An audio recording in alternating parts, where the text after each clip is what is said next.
Hi again, everybody. Sorry about my nasally voice. I've been battling sinus infections and head colds for months, so it's been a tough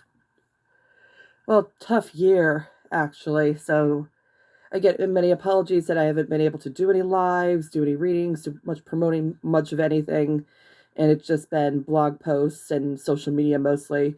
So again, I'm so sorry. I'm hoping that this changes it a little bit. So my goal today, we're going to read a little bit of Casting Shadows. So, apologies to you, all of you who've already heard this. I know you guys probably heard this at my event in Torrington at Howard's Bookstore. So, we'll get started for those who haven't. And by the way, I'm not very big on this whole video thing, so I'm really sorry ahead of time. This has never, again, really been my thing. I've been always the typist, the quickie post, never been on really big on video. So this is really new to me. So just, you know, cut me a little slack, okay? Constructive criticism is always appreciated, though. Okay. Give me a second here. I'm so sorry. Excuse me. Okay. So I'm going to start, not at the prologue, but I'm going to start at the first chapter. It's called The Line Between. Okay. It never began that way, I always thought. Life was always a series of grand adventures that somehow came to a halt when you realized it was not your purpose in life and that fantasy was no longer reality. There is a line somewhere between the light and the shadow, and you never see that brightness until it is too late. It was the line between. When I think back to childhood and recount it, it always seems so ideal, unfair, or even stagnant. My sister Jane and I were not normal people, though. We were royalty of the Clinard House of Brutros, and we are the heirs to the kingdom of Clinard. We were twins, or at least that was what we were told anyway. Jane was the oldest, and I was the youngest. Unlike other close sisters, though, we were as different as night and day. While I favored Papa's light looks and was plain, Jane was darker and more luring. I was more boyish, she was womanly. She sewed and had manners, although she was snide on the side. I couldn't keep still and was always running outside and saying whatever I wanted, no matter if it was rude or not. Our family history was said to be full of sadness and bitterness. First, it involved the woman who gave us life. Our mother died when we were babes, executed for treason against the king. Papa would not talk about her and has ordered the court to do the same upon pain of death. Jane and I never knew of her. Not even a likeness of her exists anymore. All of them had been burned on Papa's orders. Without a male heir and no queen in his court, Papa calculated quickly for a new wife and mother. When we were not even 2 years old, he married our stepmother, Princess Mariana, sister of King Patrick of Lopet. It not only kept a treaty with Lopet in the west, but it also gave Papa a woman who had years of childbearing.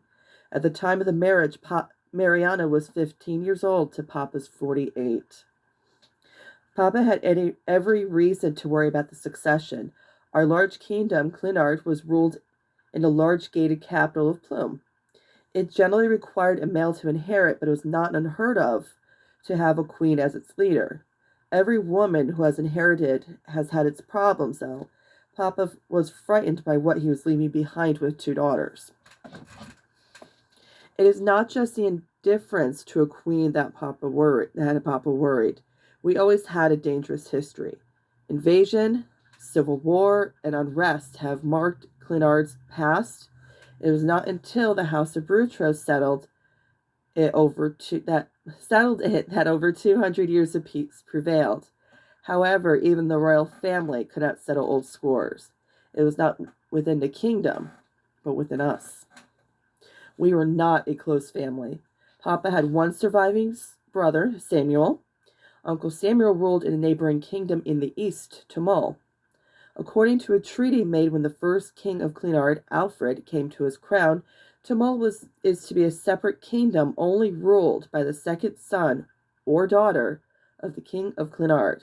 When there is no heir to the Tumul throne, the king or queen of Clinard shall rule both jointly until there is a second child. Jane and I had cousins in Tumul that were supposedly as big of a threat as Papa's brother. Uncle Samuel had 2 sons and a daughter, Peter, Paul, and Misty. His wife, Aunt Amelia, died shortly after Misty was born. Since then, Uncle Samuel has been a figure of mystery, annoyance, and surprise. 2 sons versus 2 daughters was a powerful statement. While I did not see this as deadly initially, Papa did. He found it hazardous for Jane and I to inherit. It did not mean that life was always bad and we were blamed. Papa always wanted a son to lead our kingdom, but he cherished us nonetheless. In lieu of a son, he had us trained as leaders. While Jane received more study than I did, which she hardly paid attention to, I was allowed any pursuits that I wished. I snuck outside with the servants. I went to fairs and played games. I farmed a little plot and brought my harvest to cook every cooling season. My horse, Miranda, took me long distances across the kingdom until night fell, and I was long overdue for dinner. Papa even allowed me sword fighting, wrestling, and other forms of combat. We'll skip it a little bit over. Next one. As a mother, wife, and queen, I need to take a step back. Deep breaths now. Maybe I should start from the beginning. Perhaps. However, it is far easier to explain in detail this sort of sibling rivalry.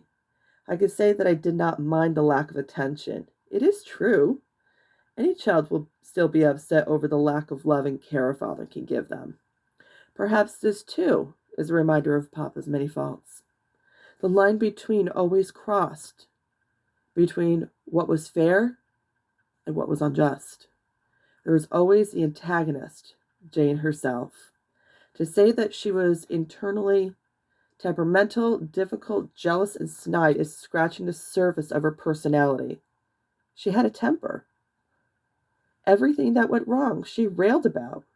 She broke things in anger and pointed her finger at someone else. She mocked and always made sure everyone was aware of her high status and the power she held over the Clenard throne. She's had servants fired over the smallest offenses, and their children whipped for any slight. When a courtier did not strike her fancy, she ensured that they were miserable at court. This cruelness extended to me when her eyes caught a fancy. Swords went missing or were destroyed. Miranda's care lapsed because Jane slipped the stable master a sleep draft. My sister even went as far as issuing orders in the name of Papa, blocking me from entering back into the capital on my days out. I did not care why Jane was so important. It was her cruelty and her carelessness. It was her grandiose stance and her sense of reputation. I was of equal value to Papa and his daughter, too. He could not let my sister get away with her tricks. I could not stand for Jane's brutality. I had to show off, too. A silly idea came to mind. If Papa will see me do something, will his love equal out? Will that lack of love calm Jane down enough? Will it allow her to see reason? It was worth trying. And that's it for now. I hope to see you soon. Thank you so much for watching. I hope you all have a wonderful day. And namaste.